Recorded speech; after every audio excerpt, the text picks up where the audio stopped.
Më lejoni që t'ju pyes ndoshta për atë pjesë të publikut që nuk e ka të qartë mënyrën se si do të funksionojë në aspektin teknik, e kam fjalën pra, për sa kohë që merret vendimi për ndryshimin e kësaj praktike për caktimin e masës së sigurisë arrest me burg, përfituesit në thonjza nga ky ndryshim janë ata të cilët do të kenë, le të themi, një përballje të tillë në të ardhmen, apo edhe ata të cilët kanë pasur një problem në të shkuarën?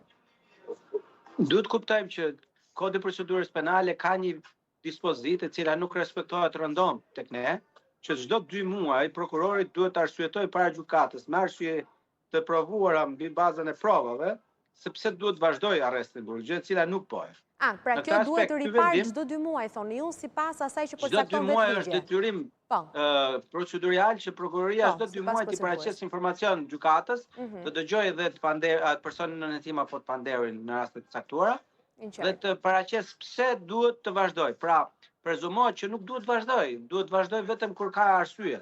Kjo gjë nuk bëhet, po unë mendoj që në kuadër të këtij detyrimi, mendoj që kjo praktik mund të jetë një shkak që të ndryshojë masat ekzistuese.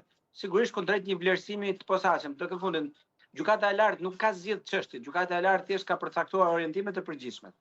Do duhet gjyqtarët e shkallëve të para apo të apelit, dhe në raste shumë të rralla vetë gjykata e lartë në kuadër të kontrollit që i bën si gjykata më e lartë, të vlerësojnë nëse jemi në kushtet e një mase të duhur apo jo.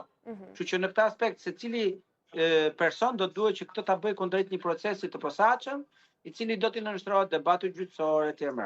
Kam përshtypjen që ky diskutim bëhet kaq i madh, nëse mund ta quajmë kështu, edhe pse besoj se kur ka ndryshime të tilla, patjetër që ato duhen hedhur në diskutim për të kuptuar pse jo edhe elemente të cilët ndoshta nuk dihen nga më herët, po patjetër duke e lidhur me faktin se merr një peshë tjetër kur flasim për funksionarët e lartë publik shtetëror, apo jo?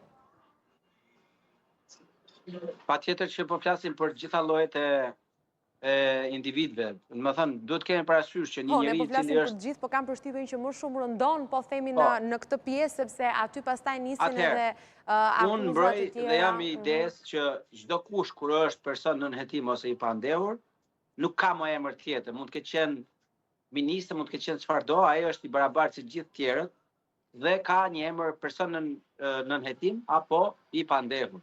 Në këtë aspekt mendoj se është e nevojshme që ne të jemi një shoqëri më e ndjeshme dhe të jemi më të pandjeshëm ndaj emrave dhe më të ndjeshëm ndaj drejtësisë.